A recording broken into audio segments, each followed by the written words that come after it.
noción. Muy bien, buenas noches a todos. Bienvenidos a esta clase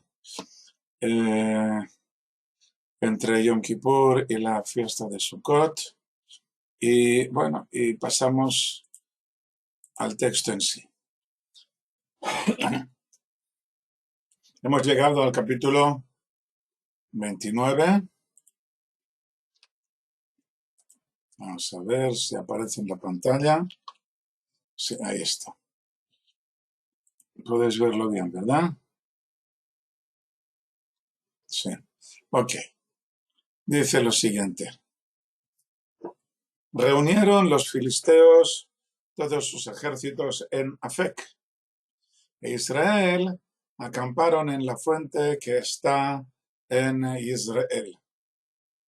Y los príncipes de los filisteos pasan por cientos y por miles, y David y sus hombres pasan al final con Achish. Se están preparando todos para ir a la guerra. Van los ejércitos de los filisteos, pasan por cientos y por miles, un desfile que van en dirección al campo de batalla, y David y sus hombres pasan al final con Achish. En primer lugar vamos a ver dónde está este Afec. ¿Dónde está Afec? Shalom, shalom, buenas noches. ¿Dónde está Afec? ¿Y cuándo ocurrió esto? Lo relatado aquí en este capítulo 29. ¿Cuándo ocurrió exactamente? Vamos a ver la página, si no se me ha cambiado. Ahora sí. Hay varios lugares con este nombre de Afec. Esto está claro. Uno de ellos, el más famoso tal vez, fue más tarde denominado Antipatris y está en las fuentes del río Yarkón junto a Petach Tikva. Era un lugar muy estratégico, ya que dominaba la vía Maris que iba desde el delta del Nilo hacia el norte, atravesando la tierra de Israel. Y cuando llegaba a la zona del río Yarkón, se encontraba con los pantanos litorales que le impedían el paso junto al mar. Y por otro lado estaban las laderas de la cordillera central y queda solamente un paso relativamente angosto. Vemos aquí el mapa, un poco, a ver si se ve un poco mejor así. Y aquí podéis ver el Afec este de aquí, Antipatris. Podéis verlo ahora, a ver, el mapa no se ha movido aún. Tengo un problema con lo que yo voy moviendo el mapa y lo que vosotros podéis verlo. Pasa un tiempo bastante largo entre una cosa y la otra. Ahora, vale. Se ha movido la página. Entonces podéis ver aquí, a la izquierda del mapa, está el lugar llamado Antipatris. A su izquierda podéis ver una zona gris que es la ciudad de Tel Aviv y las ciudades que están a su alrededor.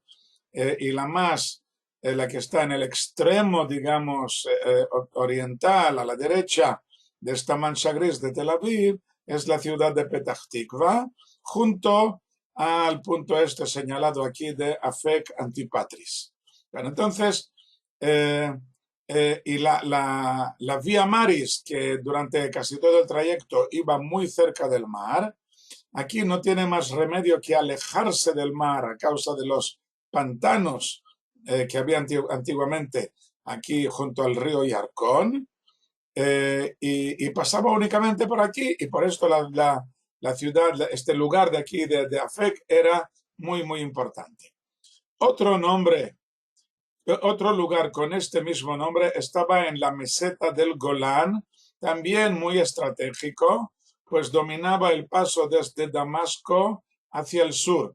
Aquí arriba, hoy en día se llama Afik, muy parecido a Afec, y aquí es uno de los lugares principales donde bajan de la meseta del Golán en dirección al valle aquí del lago Kinneret. Por lo tanto, la pregunta, ¿a qué lugar se refiere el texto? El del Golán no parece lógico porque está en dirección contraria al trayecto de los filisteos. Y el del sur está cerca de la zona filistea y demasiado lejos de la zona de la batalla. Y nosotros ya vimos la semana pasada, o hace 2 semanas, ya no me acuerdo, que se estaban preparando para la batalla en Shunem, en el norte. Vamos a ver, voy a mover de nuevo el mapa. A ver, así. Aquí podéis ver la ciudad de Shunem al norte. Vamos a ver si se mueve la página. Le toma su tiempo. Vamos a ver.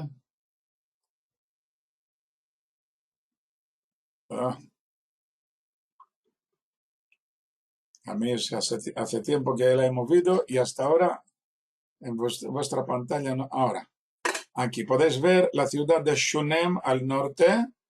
Es el lugar en que vimos en los capítulos anteriores en que el campamento de los filisteos ya se habían aparcado allí. Por lo tanto, ¿a qué se refiere ahora al decir que estaban en Afek? Es lo que estoy leyendo yo aquí. El del sur está cerca de la zona filistea y está demasiado lejos de la zona de la batalla. ¿Cómo es posible que después de acampar en Shunem, el lugar en que tuvo lugar la batalla, cómo es posible que regresaran al punto de partida?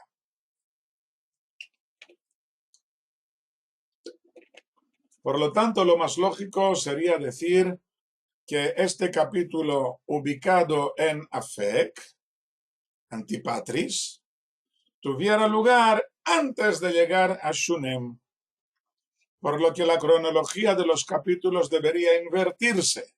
Primero el capítulo 29 en Afek y luego el capítulo 28 en Shunem. También podríamos decir que el ejército filisteo envía una avanzadilla para escoger el lugar más adecuado para su ejército, que se está agrupando. Ups, ¿no se oye? Vamos a ver. ¿Ahora se oye? ¿Podéis oírme? Empezamos con los problemas. ¿Y ahora? ¿Ahora podéis oírme? Sí, se oye. Vale. Ok. Bueno. Quizás nosotros sí. Vale, Sí. vale. Pues espero que... ¿Quién era? Que se ve quejado. Ok. Lupe, vale, muy bien. Entonces ha regresado el sonido. Seguramente era cuando estaba moviendo el mapa. Ok. Bueno, entonces vuelvo a leer esta última frase. Muy bien. También podríamos decir que el ejército filisteo envía una avanzadilla para escoger el lugar más adecuado para su ejército, que se está agrupando en Afek, mientras que Shaul ya ha llegado con el suyo, mucho más pequeño, y acampa en el manantial de Jarod junto al Gilboa.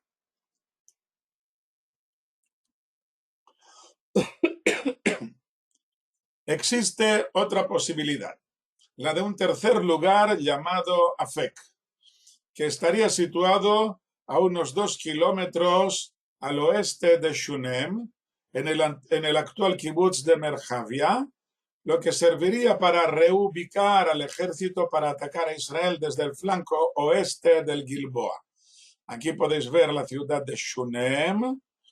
A la izquierda está Afek Merjavia, junto al cruce aquí de dos caminos. En este mismo lugar alzaron los cruzados una torre de vigilancia, puesto que domina el cruce de 2 caminos. Uno es la vía Maris, que ya se ha alejado del mar, y este es el trazo en color rojo, la vía Maris. que va en dirección a Damasco, y el otro que va desde la bahía de Haifa hacia Bet Shean, desde aquí la esquina de arriba a la izquierda hasta la esquina, hasta en dirección a la derecha abajo. Ok, entonces aquí había un cruce muy importante. Aquí tuvo lugar el 16 de abril del 1799 la victoria de Napoleón sobre los turcos en la llamada Batalla del Tavor. Y con esta opción nosotros podríamos guardar así la cronología, el orden cronológico de los capítulos. Primero el 28 y luego el 29. Ok.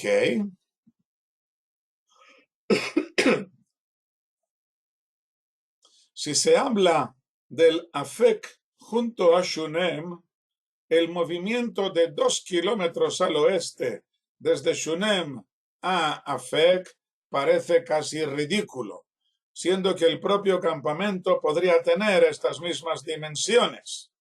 Por lo tanto, esto no parece lógico, por lo tanto, parece mucho más lógico que el orden de los capítulos esté invertido y que el capítulo 29 hable del momento en que las tropas filisteas se agrupan antes de salir hacia el norte.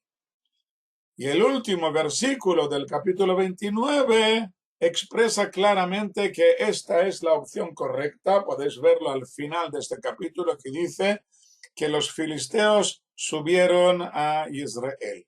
O sea, que esto ocurrió antes del capítulo 28. Y David, luego veremos que hará un viaje de 20 horas en poco más de 2 días, o sea, 40 kilómetros cada día, y nosotros vamos a tomar esta opción. Ok, una vez ubicados, pues vayamos al grano. Leamos de nuevo desde el primer versículo. Vamos a ver si os cambia la página. Reunieron los filisteos todos sus ejércitos en Afec, e Israel acamparon en la fuente que está en Israel. Y los príncipes de los filisteos pasan por cientos y por miles, y David y sus hombres pasan al final con Achish. Y dijeron los jefes de los filisteos: ¿qué son estos hebreos? Y dijo Achish a los jefes de los filisteos: ¿no es este David, el siervo de Shaul, rey de Israel, que ha estado conmigo estos días o estos años, y no he hallado nada en él desde el día en que cayó hasta hoy? Dice que está conmigo unos días o unos años. Vamos a ver si cambia la página. Ok. Son unos pocos días que le parecen como años. Achish está completamente seguro de la fidelidad de David, y su estancia con él le parece lo más natural del mundo, como si ya fueran años en que se conocen y trabajan juntos. Como ya sabemos, esta afirmación de años es completamente imposible. Nuestra tradición dice que todo el reinado de Shaul fue poco más que 2 años, como dice el versículo, 2 años reinó sobre Israel, capítulo 13, versículo 1. Y en realidad fueron 2 años y unos pocos meses. Hay otras pruebas que demuestran que este fue todo el tiempo de su reinado, y por lo tanto no puede ser que lleve unos años, que David lleve unos años junto con los filisteos. Nosotros ya hemos demostrado antes, ya hemos hablado de esto, que se trataba solamente de 4 meses y unos pocos días más. Achish se siente muy seguro con David, pero sus compatriotas filisteos no están de acuerdo con él en absoluto. Saben que David es buen guerrero y también muy astuto. Por lo tanto, Achish está ciego o loco como su hija. La expresión que vemos al final del versículo, desde el día en que cayó, significa desde el día en que se rindió a mí. El verbo caer se usa profusamente en este sentido en todo el Tanaj.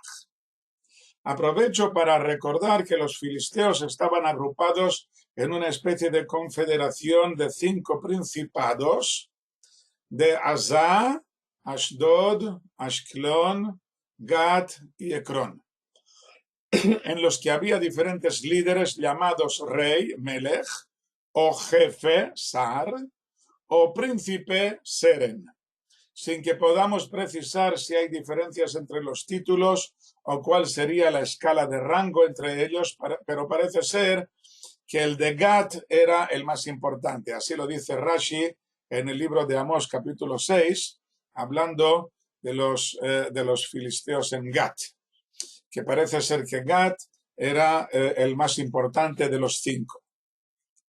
Muy bien. Esto es lo que explica Achish a los jefes de los filisteos.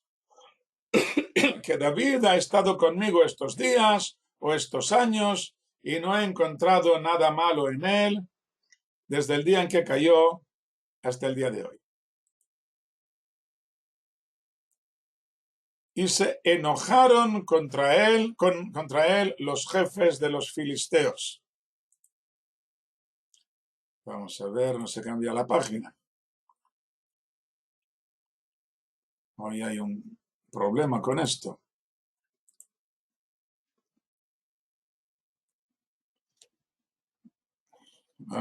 ¿Qué ocurre?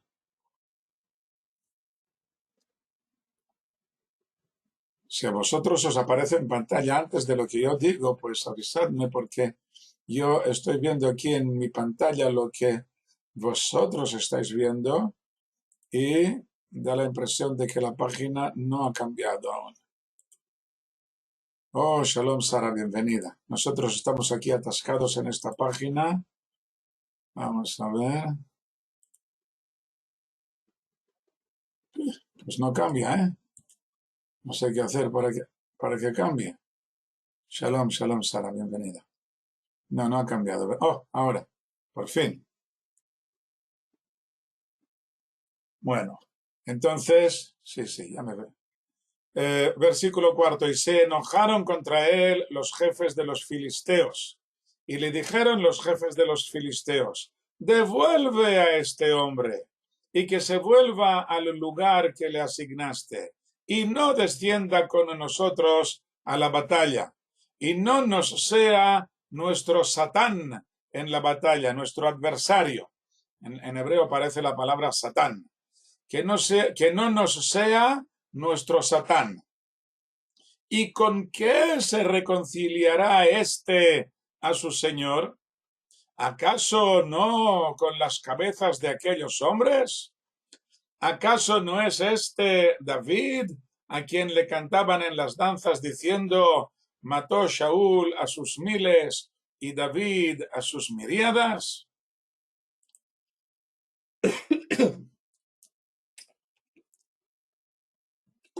Los príncipes filisteos han sido capaces de interpretar correctamente los planes de David. David ha estado buscando una solución a su terrible situación.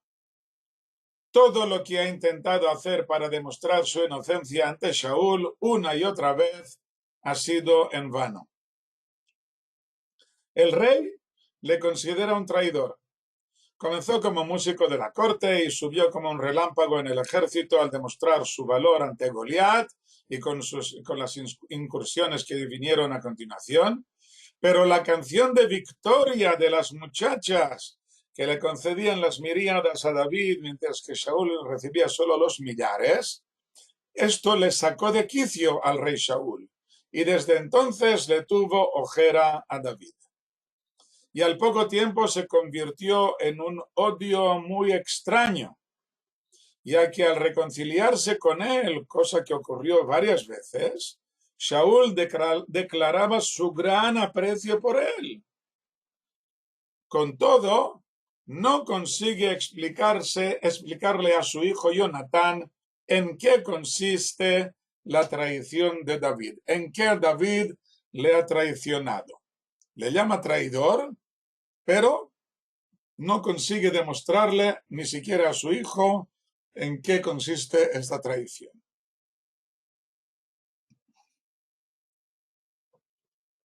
Los consejeros han conseguido desacreditarlo por completo ante el rey. ¿De dónde sale este odio visceral de Doeg el edomita al bisnieto de Ruth la moabita? ¿Será porque los edomitas están excluidos de Israel durante 3 generaciones, mientras que los hijos de una moabita son aceptados de inmediato?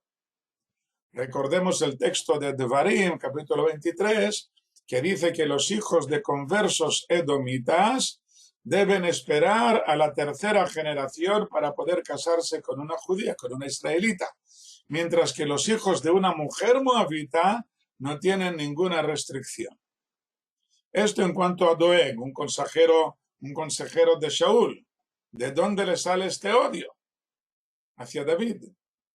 Y en cuanto al otro consejero, ¿será que Abner, el primo de Shaul, teme perder su puesto privilegiado junto al rey y por esto no es capaz de ver que David es inocente? ¿O acaso tendrá envidia de alguien que ha conseguido con una sola afortunada pedrada en la frente de Goliat en convertirse en el héroe de todo Israel? Tal vez solamente sea por envidia. Por lo tanto, los consejeros también son un problema para David. También su fiel amigo Jonatán, que le ha jurado fidelidad, le ha dejado a su suerte, animándole desde lejos, pero sin acabar de comprometerse hasta el final. ¿Habrán calado hondo al fin y al cabo las palabras que le dijo su padre? Todos los días que Benishai viva sobre la tierra, no te afianzarás ni tú ni tu reino. En el capítulo 20. Mientras David siga vivo, le dijo Shaul a Jonatán, tú no podrás ser rey. No será él, Jonatán, quien intente matarle, por supuesto, a David. Pero ¿acaso no estará esperando inconscientemente que ocurra algo que aclare la situación? Tal vez se muera solo sin que yo tenga que matarle. Inconscientemente. Si tú le preguntas directamente a Jonatán, sigue con toda su fidelidad a David, pero tal vez inconscientemente esté esperando que ocurra algo y por esto no se compromete más en ayudar a David.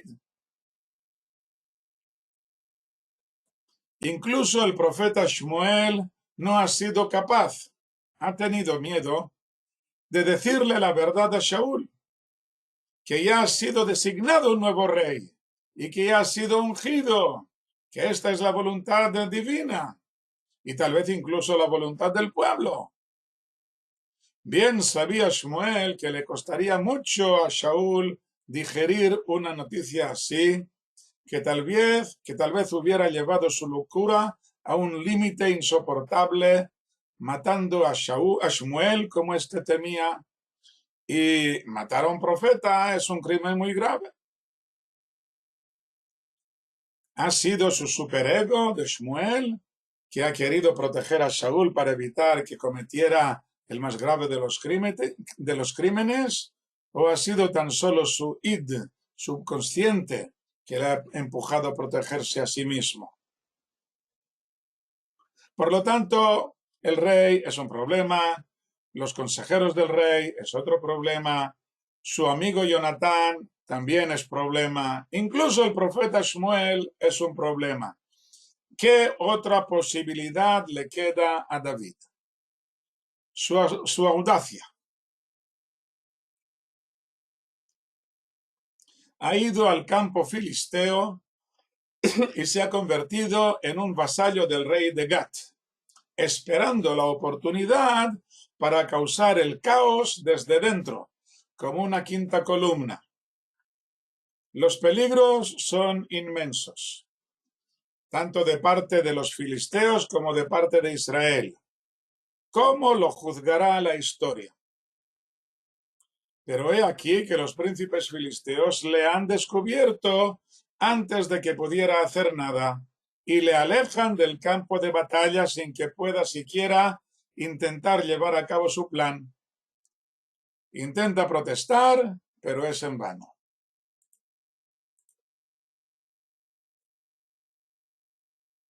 Versículo 6. Y llamó Achish a David y le dijo: vive el Señor, que recto eres y bueno a mis ojos tu salir y tu entrar conmigo en el ejército, pues no he hallado mal en ti desde el día en que viniste hasta hoy. Y a los ojos de los príncipes no eres bueno. Y ahora vuelve y ve en paz y no hagas el mal a ojos de los príncipes de los filisteos. No tengo más remedio que despedirte. Regresa a casa, no hay nada que hacer, no puedes participar en esta batalla. Y dijo David a Achish: ¿qué he hecho? ¿Y qué has hallado en tu siervo desde el día en que estuve delante de ti hasta hoy, para que yo no venga y pelee contra los enemigos de mi señor el rey?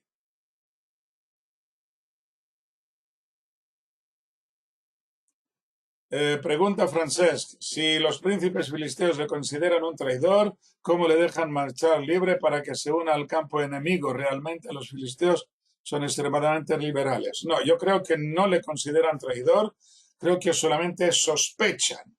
Hay una gran diferencia entre sospechar y saber. A pesar de que lleva unos meses contigo y te ha sido muy fiel, y tú pareces convencido de su lealtad, pero nosotros sospechamos.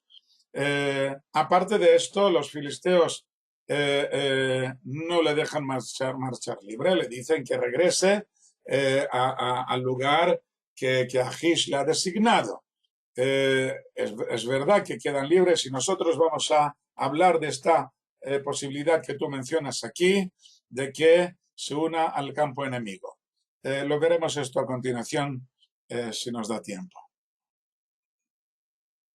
Muy bien, pero David, como vemos aquí en el versículo 8, protesta. ¿Qué he hecho? ¿Qué has hallado en tu siervo desde el día en que estuve delante de ti hasta el día de hoy, para que yo no venga y pelee contra los enemigos de mi señor el rey? Respondió Achish y dijo a David: yo sé que eres bueno a mis ojos como un ángel de Dios.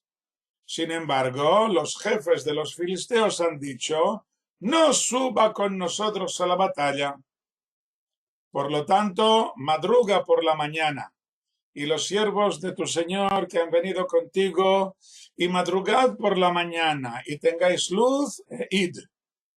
Y madrugó David, él y sus hombres, para ir por la mañana, para regresar a la tierra de los filisteos, y los filisteos subieron a Israel. Dice Achish que todo este tiempo has sido para mí como un ángel. Sí, como un ángel. La cuestión es si es como un ángel de la guarda o un ángel de la muerte. Los príncipes de los filisteos han descubierto sin demasiado esfuerzo el plan de David. Lo sospechan, por lo menos, porque se ha estado trabajando solo a Achish. David se ha estado trabajando a David y no le ha dado tiempo a convencer al resto de los filisteos. David efectivamente quería guardar la cabeza de Achish en una cesta junto con la del resto de los príncipes filisteos para mandarlas a Shaul, causando el caos en medio del campamento filisteo durante la batalla. Los filisteos, en el versículo hemos visto que alejan la mención del peligro de sus propias personas, y la frase dice las cabezas de aquellos hombres, a pesar de que se refirieran a sí mismos. Lo dicen en tercera persona como si aludieran a otra persona.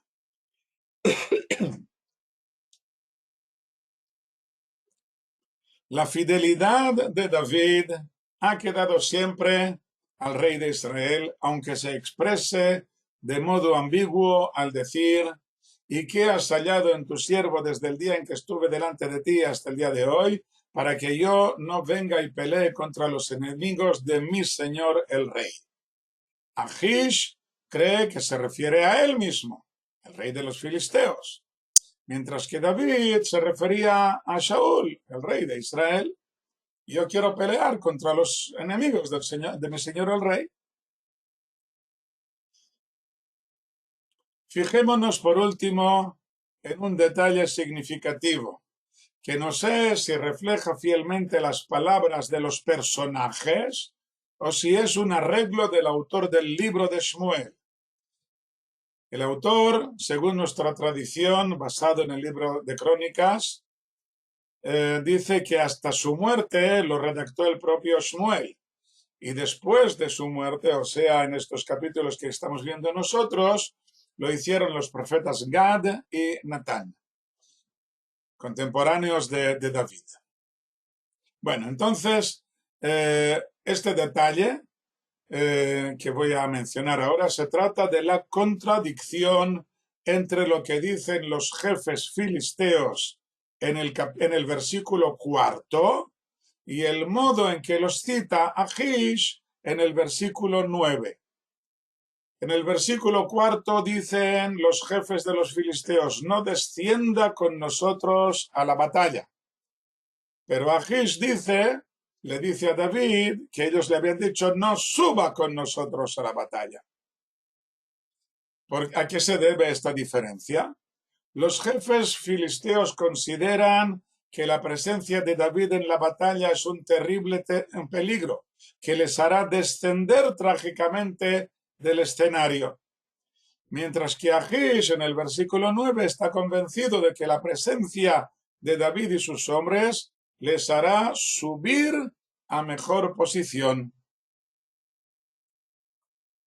O que el autor del libro rectifica en el versículo 9 las palabras de los jefes para expresar que su presencia en la batalla significaría una clara subida para David, porque así organizaría el caos ahí dentro, se armaría un caos, un desconcierto dentro del campamento filisteo. A continuación, después de que David se separa de los filisteos, dice que estos subieron a Israel, al valle de Israel, al librarse de la nefasta presencia del traidor, porque David es un traidor, o traidor a su patria hebrea como cree Achish, o traidor a Achish el filisteo, como afirman los jefes filisteos. Bueno, ya hemos hablado de esto y volvamos a lo nuestro. Le dice aquí Achish en el versículo 10: madruga por la mañana y madrugad por la mañana y madrugaron por la mañana. Se repite 3 veces el verbo madrugar en estos 2 últimos versículos del capítulo. Achish no quiere que David se avergüence al ser despedido del campamento ante todo el ejército filisteo. Por esto le aconseja que salga temprano por la mañana, en cuanto el campamento aún no está organizado y no puedan darse cuenta de lo que ocurre. Achish menciona también que sus soldados de David son los siervos de tu señor, siendo este el motivo por el que los príncipes filisteos les rechazan, por temor de que sigan siendo fieles a Shaul. Los príncipes filisteos opinan que quien ha sido perseguido por Shaul ha sido solo David, mientras que los demás no deben tener el mismo sentimiento hacia el rey de Israel. Y bien podría ser que traicionaran la causa de los filisteos al tener que luchar contra sus propios hermanos hebreos. Achish no pensaba así. O tal vez, como puede ocurrir en algunas ocasiones, al oír Achish que los príncipes acusan a David de seguir siendo fiel a Saúl, se abren sus propios ojos a la verdad que le había quedado oculta y de pronto se da cuenta de que esta posibilidad no es tan descabellada. por lo menos alguno de los hombres de David podría seguir siendo fiel a Shaul, tal vez incluso todos ellos. La duda le atormenta de un modo parecido a como atormentaba a Shaul, pero al revés. Ha sido como un ángel para mí, pero tal vez sea un ángel de la muerte.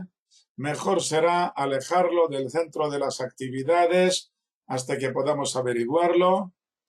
Los príncipes filisteos se sienten aliviados y suben al lugar de la batalla a Israel.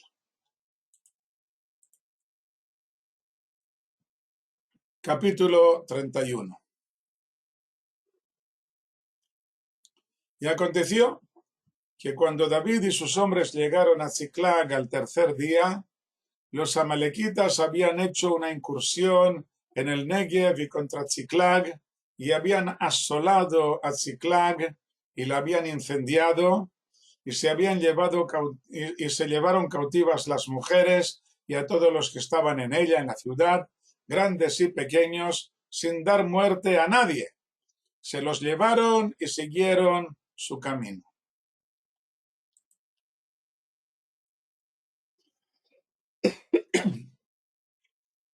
Llega David al tercer día por la mañana. 2 días enteros para hacer 80 kilómetros parecen algo lento para un ejército de aguerridos soldados acostumbrados a marchas forzadas. Ya hemos visto al ejército de Josué hacer un camino mucho más largo en una sola noche.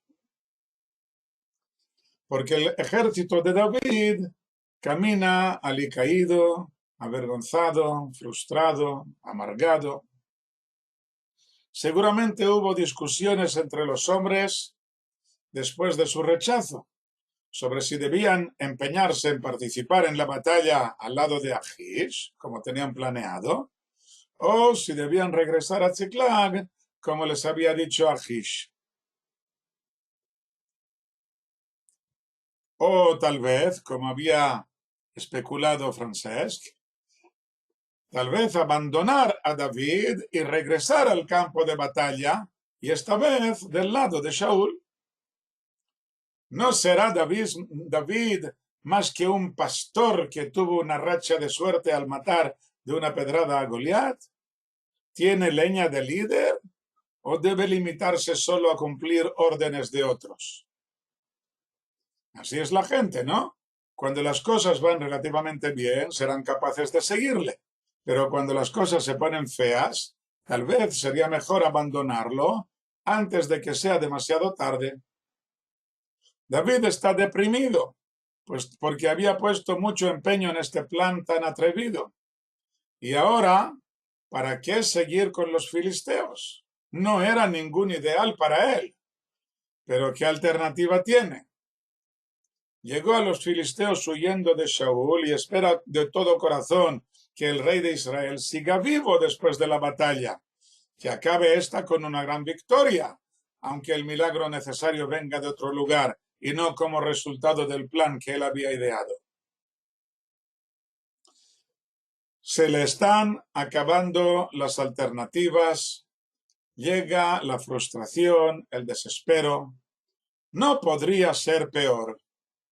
Caminan arrastrando sus pies hacia la ciudad de Ziklag, donde les esperan sus respectivas familias.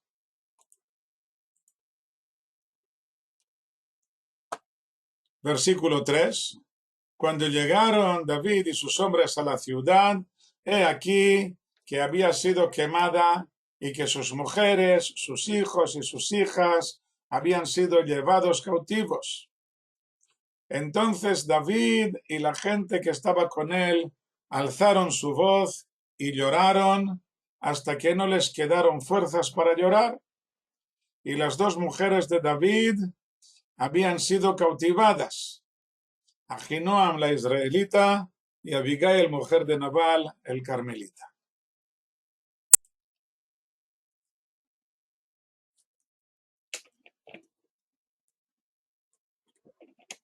El ejército de David llegaba alicaído, avergonzado, frustrado, amargado.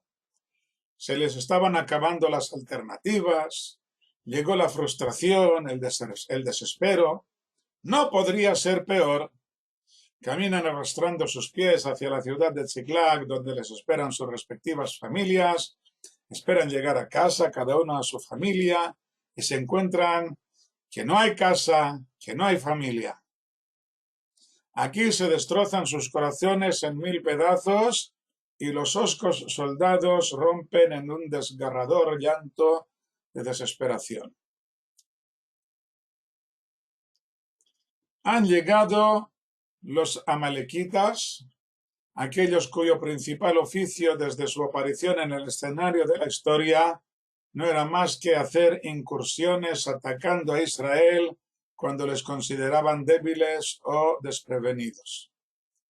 Han llegado y han arrasado su ciudad, quemando todas sus propiedades y raptando a sus familiares.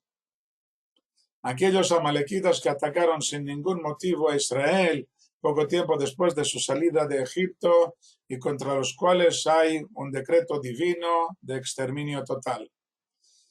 Aquellos amalequitas a quienes habían estado acosando durante los últimos meses para alejarlos cuanto más de la frontera de Israel. Ahora habían aprovechado el momento en que todos estaban reclutados al ejército filisteo para arrasar y raptar. Y ellos lo han perdido todo, absolutamente todo. Y todo por haber seguido a este joven David, que cuán grande eran sus esperanzas en él, tan grande era ahora su decepción, porque sus métodos son completamente diferentes de lo que podrían esperar de él. Varias veces había tenido a su enemigo Shaul en sus propias manos y no había sabido aprovechar la oportunidad. Parecía hacerlo por nobleza de corazón, pero tal vez no fuera más que por impotencia.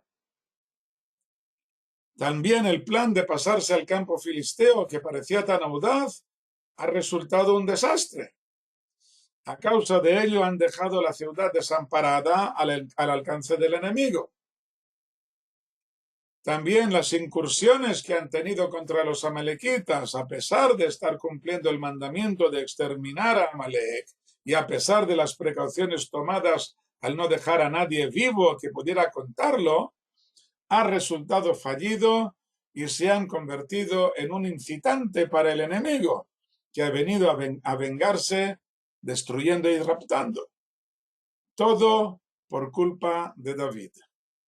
Tal vez no tuviera madera de líder y ya empiezan a amotinarse contra él.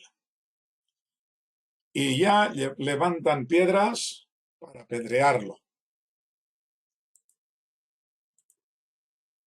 Versículo 6.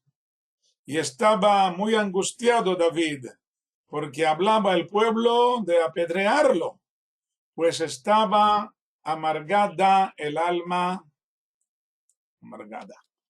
estaba amargada el alma de todo el pueblo cada uno a causa de sus hijos y de sus hijas. Y se fortaleció David en el Señor su Dios. O sea que tomó fuerzas en su confianza en el Creador. Todos dudan de él, de David, pero él no duda del Creador, que le ha ungido ya como futuro rey de Israel. Ninguno de sus compañeros estaba presente en el momento en que Shmuel le ungía. Seguramente no les había descubierto ni una sola vez este gran secreto. Solo sus hermanos lo sabían, pero ya vimos que todos fueron masacrados por el rey de Moab, escapando solo uno, Elihu, a quien encontraremos mucho más tarde, y seguramente él también supo guardar el secreto. ¿Cuán difícil es guardar un secreto como este? Yo soy el futuro rey, pero tiene que callarse. Tal vez si lo descubriera, se comportarían con él de otro modo, pero no es él quien debe hacerlo. Cuando llegue el momento, ya se encargará el Creador de que todos se enteren. David sabe que puede confiar en él. No está recitando un refrán, sino que está viviendo una de las vivencias más extremas de su vida. Y la seguridad de que el Creador está guiando a todos y cada uno de sus pasos es lo que le da las fuerzas necesarias. Para ello es necesario llegar a una pureza extraordinaria de acciones y de intenciones, de no hacer nada en absoluto que no esté completamente convencido de que es lo más adecuado en este momento. Que no haya ninguna sombra de egoísmo que pueda desviarle del buen camino. David se esfuerza en ser así. Ya desde su juventud más temprana se ha dedicado a esto y lo ha ido alcanzando y plasmando en sus salmos y en su propia vida. Debo comentar aquí que algunas veces descubrimos, casi siempre demasiado tarde, que ciertas personas que nos rodean han llegado a grados muy elevados de cercanía al Creador. Hace justo un año murió de una insuficiencia cardíaca un exalumno mío, Eliezer Nahum, tan solo un año y una semana después de su boda, dejando una viuda y una pequeña huérfana.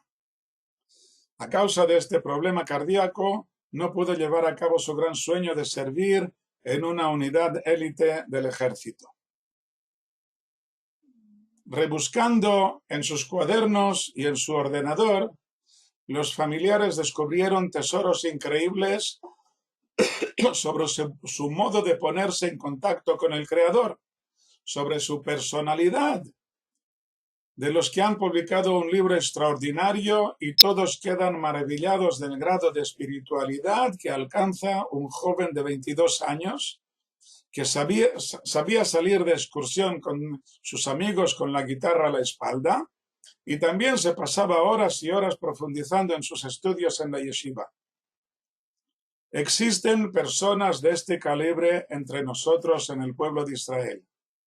Saben esconderse con una verdadera modestia, evitando unas miradas indiscretas que desvelen su secreto. Solo cuando el Creador les llama a la yeshiva celestial, nosotros nos deslumbramos con la potencia de la luz que nos han dejado. Al ver a Eliezer Nahum, me imagino a David con su música de alabanza al Creador, con su sonrisa, con su profunda espiritualidad, con su inquebrantable confianza en el Creador.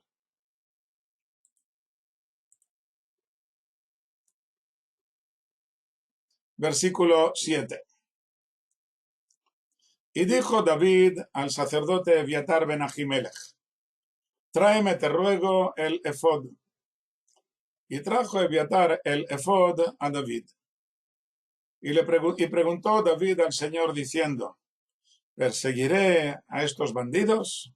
¿Los alcanzaré? Y le dijo: persigue, porque alcanzarás y salvarás. Y fue David, él y los 600 hombres que estaban con él, y llegaron hasta el torrente del Besor, y los demás quedaron. Y persiguió David, él y 400 hombres, y quedaron 200 hombres que se retrasaron en cruzar el torrente Besor.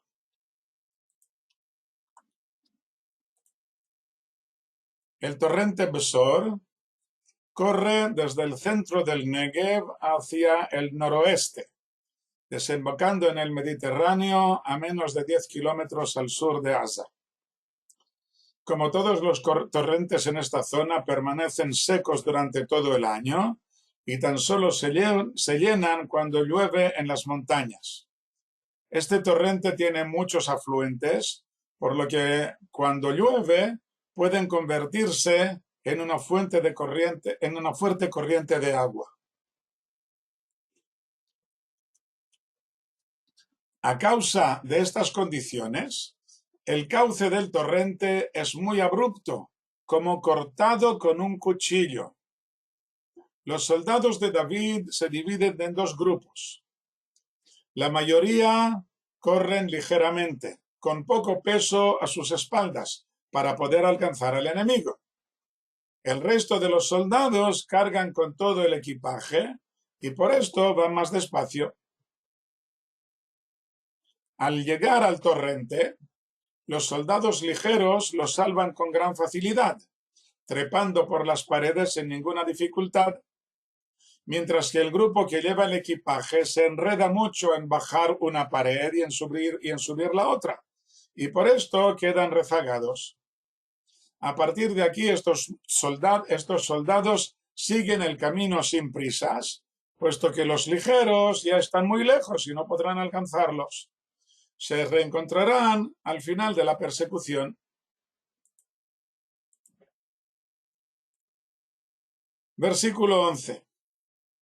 Y hallaron a un hombre egipcio en el campo, y lo tomaron a David, y le dieron pan y comió, y le brevaron agua, y le dieron un pedazo de pan de higo y 2 uvas pasas, y comió, y volvió su espíritu a él, porque no había comido pan, ni había bebido agua en 3 días y 3 noches.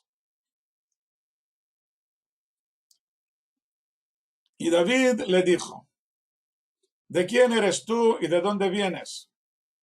Y él dijo: soy un joven egipcio, siervo, esclavo, de una amalequita, y me abandonó mi amo, pues enfermé hoy hace 3 días.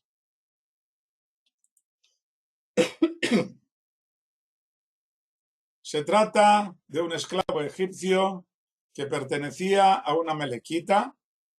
El esclavo había enfermado al regresar de la incursión de los amalequitas en el campo filisteo, y por eso no tenía fuerzas para seguir el ritmo de los amalequitas, que se alejaban en dirección al desierto en que habitaban, y su amo le había dejado sin comida ni bebida, abandonado en el desierto.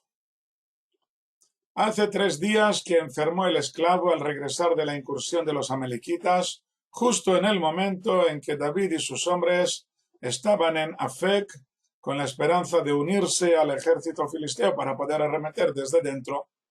Por lo que debemos entender que los amalequitas esperaban el momento adecuado para el ataque y estaban preparados. En el momento que vieron que se alejaban los ejércitos filisteos, pues atacaron desde el sur. Los amalequitas atacaron el sur del Creteo y también el sur de la tribu de Yehudá, en que estaban las familias de Caleb. No nos extraña en absoluto la crueldad de los amalequitas. Su costumbre es abusar de los débiles, y un esclavo enfermo no sirve para nada, y más cuando quieren poner tierra de por medio antes de que regresen los filisteos o la gente de David. No van a enredarse por culpa de un simple esclavo y lo abandonan a su suerte. Los hombres de David le dan comida, un poco de pan y de agua, no bastó para reanimarle. Y solo cuando le dieron un concentrado de azúcar, un trozo de pan de higo y 2 uvas pasas, solamente entonces recobra el conocimiento. Al parecer, el pan de higo era muy frecuente en Israel. Se menciona muchas veces en la Mishnah y el Talmud, y está claro que se hacía mucho uso de él. El problema es que hay una sola palabra en hebreo, la palabra dvelá, que puede referirse a un solo higo seco o al pan de higo hecho con muchos higos secos. Pan de higo seco. Ok. Tampoco aquí no está claro si se trata de un trozo de higo seco que podían llevar atados en ristras, como vemos aquí a la izquierda, o si era una rebanada del pan de higo. En cuanto al creteo mencionado en este versículo, aparece en un total de 10 veces en todo el Tanaj. En este lugar y en otros 2, Ezequiel y Sofonías, En estos tres lugares se refiere claramente a un pueblo que habitaba en esta zona del Negev. Las otras 7 veces están directamente relacionadas con David. Una en el libro de Crónicas, 4 en el libro de Shmuel y otras 2 en el libro de Reyes. Y en estas 7 veces viene acompañado por el pleteo. Al parecer, Creteo es un nombre alternativo para los filisteos, el gentilicio de los habitantes de Creta, que hoy denominaríamos cretenses, de donde procedían los filisteos. Por lo tanto, les llamaban creteos de Creta, cretenses. Y también el pleteo sería el nombre dado a otra rama o familia de los filisteos, siendo que en hebreo o en filisteo son nombres muy similares.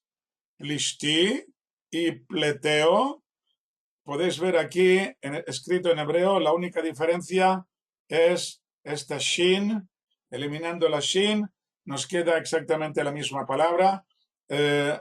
Parece ser que se refiere o a todos los filisteos, tragándose la shin en plishti, en lugar de plishti, pliti, viene a ser lo mismo, o que fuera una rama de estos filisteos.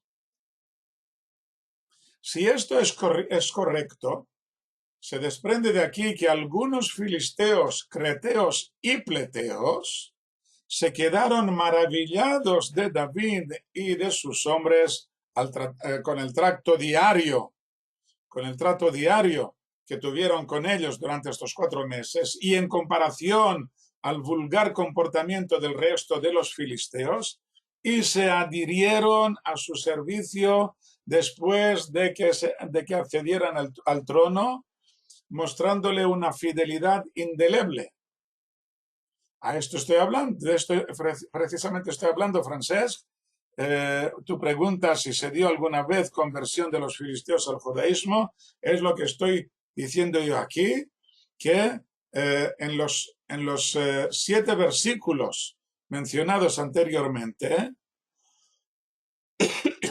uno en el libro de Crónicas, 4 en el libro de Shmuel y 2 en el libro de Reyes, en estos 7 lugares aparecen como compañeros de David.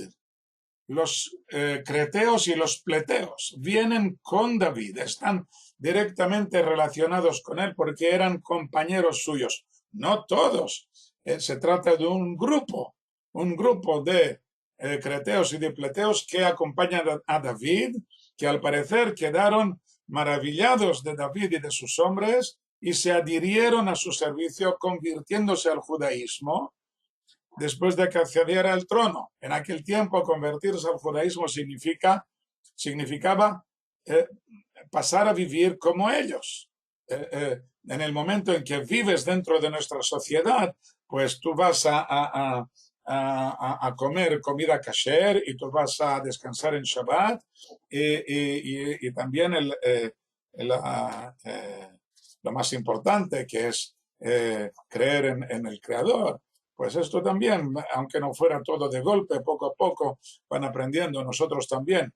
No es que conozcamos todos los secretos de nuestro Creador, de lo que nos está, de lo que podemos acceder a su conocimiento. Vamos aprendiendo poco a poco. Por lo tanto, no es un problema, digamos, crítico para una persona que se convierta al judaísmo, que pase a vivir junto con los judíos y con esto se convierte en un judío. Tiene que hacer la circuncisión, por supuesto, y en todo el resto pues ya está, ¿no? Basta con convivir con ellos y ya está. Ok, con esto he dado respuesta a tu pregunta, Francesca, si espero. Datos de filisteos que se convirtieran, pues yo no los tengo. Puede que hubiera, aparte de estos, pues puede que hubiera otros, pero yo no tengo estos datos. ¿Ok? Se nos ha acabado el tiempo. Yo creo que lo vamos a dejar aquí porque lo que viene ahora a continuación quiero dejarlo como una unidad de estudio y no quiero hacerlo con prisas. La semana que viene, durante la fiesta de Sukkot, no vamos a tener clase. La clase siguiente la hemos dejado para a continuación, después de la fiesta de después de la fiesta de Sukkot y será ya en el día 12 de octubre. 12 de octubre, la fiesta nacional. Ok, entonces el día 12 de octubre, dejándoos el domingo, porque el domingo aún lo tenéis festivo vosotros, y por lo tanto el lunes por la noche será nuestra clase, y luego a continuación eh, ya, ya volveremos a las clases en los domingos como siempre. Muy bien, hasta aquí la clase de esta noche. Muchas gracias.